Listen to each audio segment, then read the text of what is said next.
এই বিশাল পৃথিবীতে মানুষ প্রতিদিন হাজারো প্রশ্ন নিয়ে বেঁচে থাকে। আমি কে? আমার জীবনের উদ্দেশ্য কি? দুঃখ কেন আসে? ভালো মানুষ হয়েও কেন কষ্ট পাই? ভগবান কি সত্যিই আমাদের দেখেন?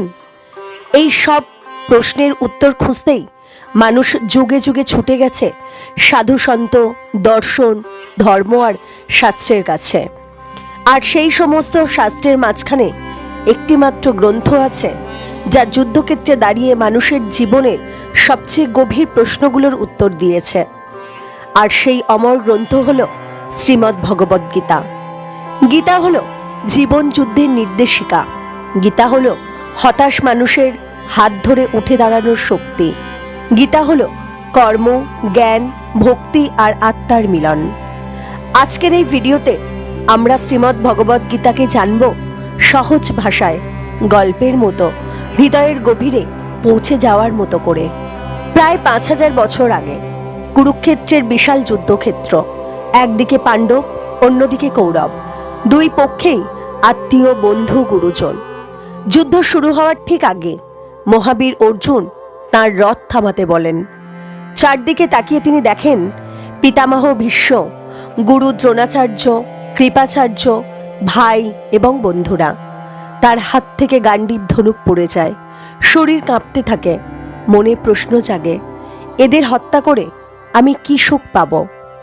এই মুহূর্তে অর্জুন আর একজন যোদ্ধা নন, তিনি প্রতিটি মানুষের প্রতিনিধি, যে জীবনের সিদ্ধান্তহীনতায় ভোগে। ঠিক তখনই রথের সারথি রূপে থাকা ভগবান শ্রীকৃষ্ণ কথা বলেন, আর সেই কথাই হয়ে ওঠে শ্রীমদ্ ভগবদ গীতা। গীতা কেন আজও প্রাসঙ্গিক? আজ যুদ্ধক্ষেত্র নেই, কিন্তু অফিসের চাপ আছে, সম্পর্কের ভাঙন আছে, অর্থকষ্ট আছে, মানসিক অবসাদ আছে, আত্মহত্যার চিন্তা আছে। আজকের মানুষও ঠিক অর্জুনের মতোই প্রশ্ন করে, আমি কি করব? গীতা তখন উত্তর দেয়, কর্ম করো, ফলের আসক্তি ছাড়ো, নিজের কর্তব্য থেকে পালিও না, ভগবানের উপর ভরসা রাখো। শ্রীমদ্ ভগবদ গীতায় আছে 18টি অধ্যায়, 67টি শ্লোক। এই 18 অধ্যায় আসলে মানুষের জীবনের 18টি ধাপ। কখনো দুঃখ, কখনো জ্ঞান, কখনো ভক্তি, আবার কখনো মুক্তির পথ। প্রতিটি অধ্যায় যেন জীবনের এক একটি দরজা। প্রথম অধ্যায়, বিষাদ যোগ, মানুষের ভেঙে পড়ার অধ্যায়। কুরুক্ষেত্রের যুদ্ধক্ষেত্রে দাঁড়িয়ে অর্জুন আর শুধু একজন যোদ্ধা নন, তিনি একজন সংবেদনশীল মানুষ। চারদিকে তাকিয়ে তিনি দেখলেন যাদের সঙ্গে তিনি খেলেছেন, যাদের আশীর্বাদে বড় হয়েছেন, আজ তাদের বিরুদ্ধেই অস্ত্র তুলতে হবে। অর্জুন বললেন, হে কেশব, এই যুদ্ধ করে রাজ্য পেলেও আমি আনন্দ পাব না। নিজের আত্মীয়দের হত্যা করে কি সুখ হবে? তার চোখে জল, হাত কাঁপছে, মন ভেঙে যাচ্ছে। এটাই হলো বিষাদ যোগ। গীতা আমাদের শেখায়, মানুষ যখন জীবনে বড় সিদ্ধান্তের মুখোমুখি হয় তখন সে ভেঙে পড়ে। ভয় পাওয়া পাপ নয়, কিন্তু ভয়ে আটকে থাকা ভুল। দ্বিতীয় অধ্যায়, সাংখ্য যোগ, আত্মার অমরতার বাণী। এই অধ্যায় থেকেই শুরু হয় ভগবান শ্রীকৃষ্ণের উপদেশ। শ্রীকৃষ্ণ বলেন, হে অর্জুন, তুমি যাদের জন্য শোক করছো তারা কেউই আসলে মরবে না। তিনি বোঝান, শরীর জন্মায়, শরীর মরে, কিন্তু আত্মা কখনো জন্মায় না, কখনো মরেও না। যেমন মানুষ পুরনো কাপড় ছেড়ে নতুন কাপড় পরে, তেমনই আত্মা এক শরীর ছেড়ে আরেক শরীর ধারণ করে। গীতা আমাদের শেখায়, মৃত্যু ভয় অজ্ঞতা, আত্মা অমর, সৎকর্ম কখনো নষ্ট হয় না। এই অধ্যায়ে শ্রীকৃষ্ণ বলেন সেই অমর বাণী, কর্ম করো, ফলের আসক্তি ত্যাগ করো। তৃতীয় অধ্যায়, কর্মযোগ, কর্মই মানুষের ধর্ম। অর্জুন প্রশ্ন করেন, যদি জ্ঞানই শ্রেষ্ঠ হয় তবে আমাকে এই ভয়ঙ্কর কর্মে কেন পাঠাচ্ছ? শ্রীকৃষ্ণ উত্তর দেন, কর্ম ছাড়া কেউ বাঁচতে পারে না। কর্ম ত্যাগ নয়, আসক্তি ত্যাগই সত্য ত্যাগ। তিনি বলেন, নিজের কর্তব্য করো, অন্যের পথ অনুসরণ করো না। গীতা আমাদের শেখায়, কাজ থেকে পালানো কাপুরুষতা, নিষ্কাম কর্মই মুক্তির পথ। সমাজের জন্য কাজ করাই ভগবানের সেবা করা। আজকের দিনে অফিস, সংসার, দায়িত্ব সবই কর্মযোগ। জ্ঞান ও কর্ম সন্ন্যাস যোগ ভগবানের অবতার রহস্য। এই অধ্যায়ে শ্রীকৃষ্ণ নিজেকে প্রকাশ করেন। তিনি বলেন, যখনই ধর্মের ক্ষয় হয় আর অধর্ম বাড়ে, তখনই আমি অবতার গ্রহণ করি। ভগবান জন্ম নেন সাধুদের রক্ষা করতে, দুষ্টের বিনাশ করতে আর ধর্ম প্রতিষ্ঠা করতে। তিনি বলেন, যে আমাকে সত্যরূপে জানে সে পুনর্জন্ম পায় না। গীতা আমাদের শেখায় ভগবান যুগে যুগে আসেন। জ্ঞান ও কর্ম একে অপরের শত্রু নয়, আর অহংকার ত্যাগ করাই জ্ঞান। পঞ্চম অধ্যায়, কর্ম সন্ন্যাস যোগ, ত্যাগের প্রকৃত অর্থ। এখানে অর্জুন প্রশ্ন করেন, কর্ম আর সন্ন্যাস কোনটি শ্রেষ্ঠ? ভগবান শ্রীকৃষ্ণ বলেন, দুটিই পথ, কিন্তু কর্ম সন্ন্যাস সহজ।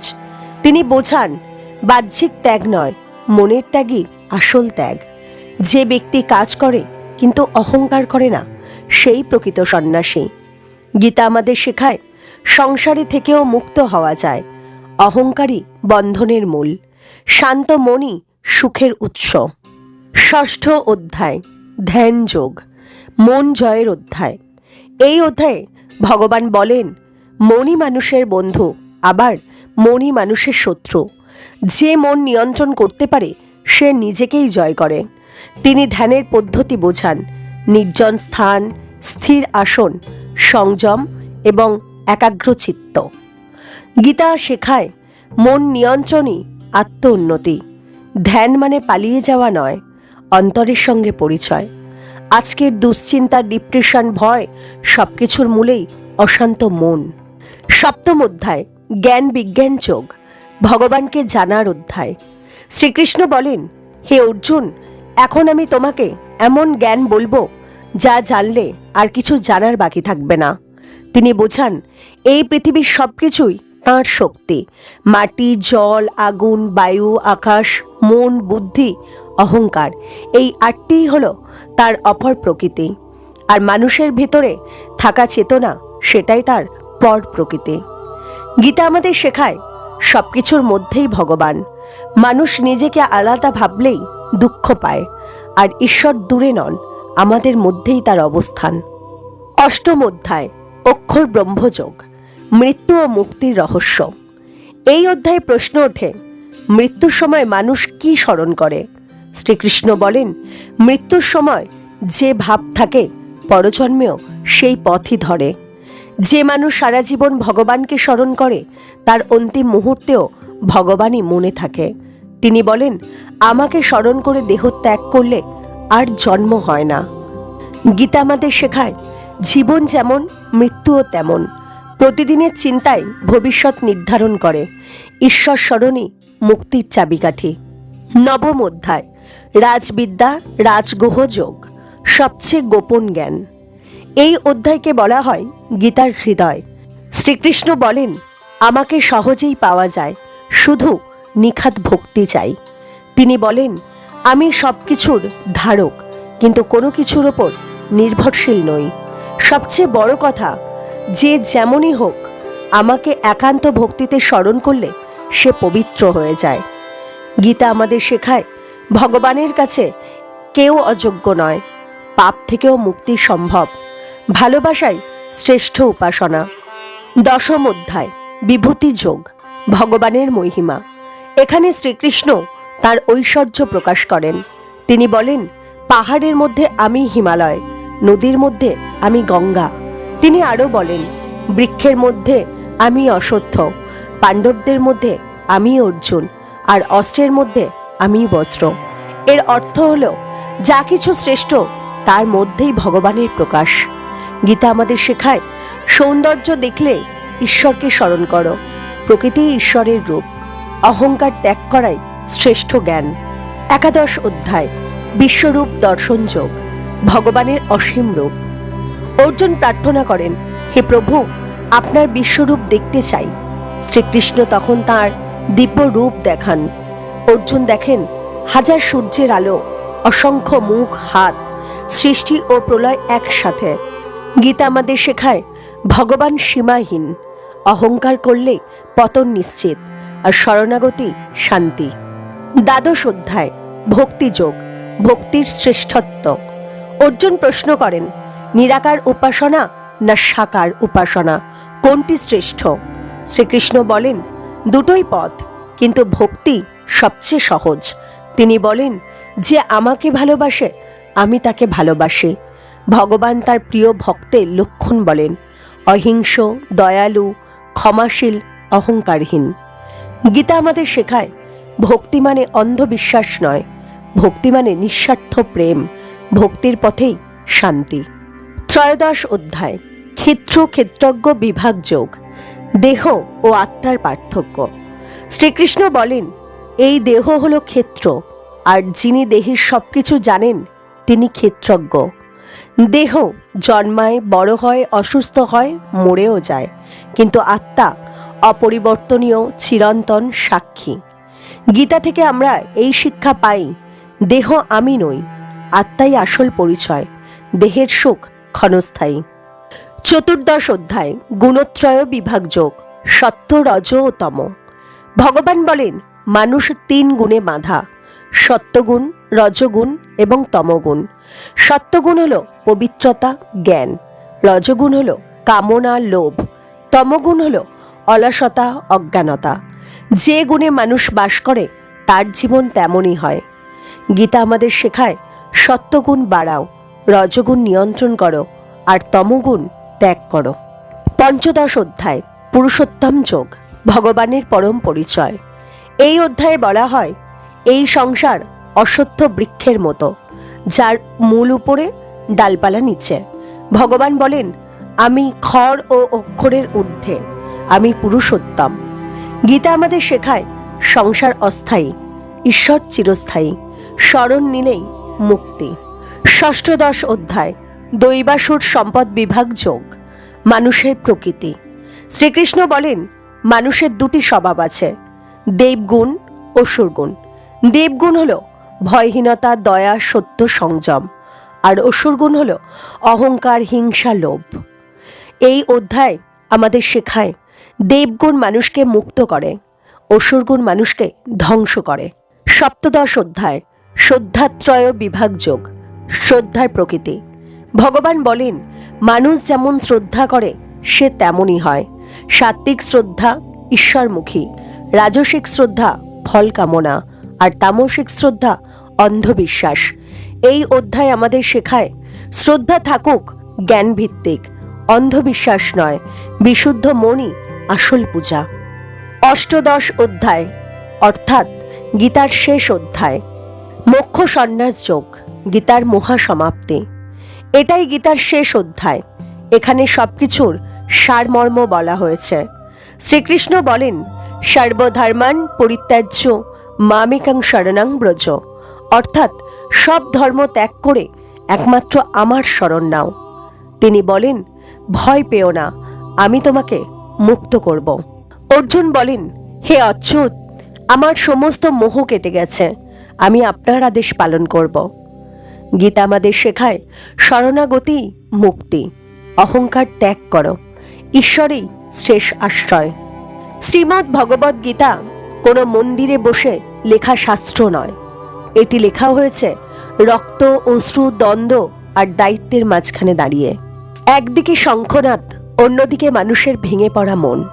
সেই মুহূর্তে ভগবান শ্রীকৃষ্ণ যা বলেছিলেন তা কেবল অর্জুনের জন্য নয়, তা ছিল সমস্ত মানব জাতির জন্য। আজ হাজার হাজার বছর পরেও যখন মানুষ অফিসের চাপে ভেঙে পড়ে, যখন সংসারের দায়িত্বে হাঁপিয়ে ওঠে, যখন সম্পর্ক ভেঙে যায়, যখন জীবনের মানে খুঁজে পাওয়া যায় না, ঠিক তখনই শ্রীমদ্ ভগবদ্গীতা আমাদের কাঁধে হাত রেখে বলে, ভয় পেও না, তুমি একা নও। আজকের পৃথিবীতে মানুষ ব্যস্ত, মানুষ একা, মানুষ হতাশ, সব কিছু আছে কিন্তু শান্তি নেই। গীতা বলে, বেশি চাইলে দুঃখ বাড়ে, কমে সন্তুষ্ট হলে শান্তি আসে। গীতা শেখায়, চাকরি করো কিন্তু চাকরির দাস হইও না, সম্পর্ক রাখো কিন্তু আসক্তিতে ডুবে যেও না, টাকা উপার্জন করো কিন্তু মানুষ হতে ভুলো না। আজকের ডিপ্রেশন, উদ্বেগ, আত্মহত্যার চিন্তা সব কিছুর একটাই ওষুধ, সচেতন কর্ম, ভক্তিপূর্ণ মন আর ঈশ্বরের উপর ভরসা। গীতা কাদের পড়া উচিত? গীতা পড়া উচিত যে জীবনে বারবার ব্যর্থ হয়েছে, যে নিজের মূল্য হারিয়ে ফেলেছে, যে প্রতারিত হয়েছে, যে একা অনুভব করছে, যে জীবনের মানে খুঁজছে। কারণ গীতা কাউকে বিচার করে না। গীতা শুধু বলে, যেমন আছো তেমনই আমার কাছে এসো। গীতা পাঠ মানে কি? গীতা পাঠ মানে হলো শুধু শ্লোক মুখস্থ করা নয়, শুধু বই খুলে রাখা নয়, প্রতিদিন নিজের কাজকে পবিত্র করা, অহংকারকে কমানো, অন্যায়ের বিরুদ্ধে দাঁড়ানো আর ভগবানের উপর বিশ্বাস রাখা। একটি শ্লোক যদি জীবনে কাজে লাগে তবেই গীতা সার্থক। গীতার শুরুতে অর্জুন ছিলেন ভীত, হতাশ, সিদ্ধান্তহীন। গীতার শেষে অর্জুন বললেন, নষ্ট মোহ স্মৃতিলব্ধা তৎপ্রসাদান ময়া অচ্যুত। অর্থাৎ আমার সব মোহ কেটে গেছে, আমি এখন প্রস্তুত। এই পরিবর্তনই গীতার সাফল্য, আর এই পরিবর্তন আপনার জীবনেও সম্ভব। ভগবান শ্রীকৃষ্ণ বলেন, সর্বধর্মান পরিত্যাজ্য মামেকং শরণং ব্রজ অহং তা সর্বপাপেভ্য মোক্ষয়িষ্যামি মা শুচ। অর্থাৎ সব দুশ্চিন্তা ছেড়ে আমাকে বিশ্বাস করো, আমি তোমাকে মুক্ত করব, ভয় পেও না। এই 4টি লাইন সমস্ত মানব জীবনের জন্য এক চিরন্তন আশ্বাস। আপনি যদি এই ভিডিওটি মন দিয়ে শুনে থাকেন, যদি গীতার একটি কথাও আপনার হৃদয়ে লেগে থাকে, তাহলে এই গীতার বাণী আরও মানুষের কাছে পৌঁছে দেওয়া আমাদের দায়িত্ব। আপনি যদি এই ভিডিওটি মন দিয়ে শুনে থাকেন, যদি গীতার একটি কথাও আপনার হৃদয়ে লেগে থাকে, তাহলে এই গীতার বাণী আরও মানুষের কাছে পৌঁছে দেওয়া আপনার দায়িত্ব। এই ভিডিওটি ভালো লাগলে অবশ্যই একটি লাইক করবেন। আপনার অনুভূতি কমেন্ট করে জানাতে ভুলবেন না। নিয়মিত এমন ধর্মীয় ও জীবনবোধমূলক ভিডিও পেতে চ্যানেলটি সাবস্ক্রাইব করবেন আর পাশে থাকা বেল আইকনটি প্রেস করে রাখবেন নতুন ভিডিওর নোটিফিকেশন পাওয়ার জন্য। আপনার একটি লাইক কাউকে নতুন করে বাঁচতে সাহায্য করতে পারে। আপনার একটি শেয়ার কারো জীবনে আলো আনতে পারে।